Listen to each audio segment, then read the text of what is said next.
ছাদ থেকে পড়ে মৃত্যু হলো এক নাবালকের। ঘটনাটি ঘটেছে গতকাল নবগ্রাম থানার কালীগঞ্জে। জানা যায়, রাশিদুল শেখ নামে ওই নাবালক, সে তার বাড়ির ছাদে উঠেছিল টবের ফুল গাছে জল দিতে। সেই সময় জল দেওয়ার সময় ছাদের উপর থেকে পড়ে যায় রাশিদুল।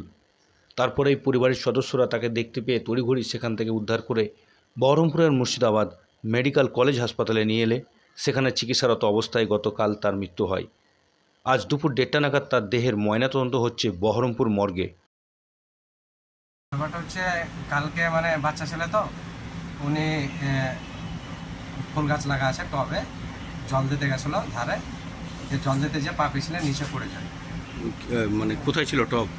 ওই সামসেটে ছিল আর কি, হাতের উপরে। ছাদে ছিল? হ্যাঁ, ছাদে ছিল। কি জল দিতে গেছিল? হ্যাঁ, জল দিতে যে পা পিছলে পড়ে গেছিল নিচে। আচ্ছা, কবে হয়েছিল এটা? কালকে ওই 1টার দিকে। বাড়ি কোথায়? দুপুর 1টার দিকে। আমাদের বাড়ি হচ্ছে কালীগঞ্জ, নবগ্রাম থানা। যে তারপরে কোথায় ভর্তি করেছিলেন?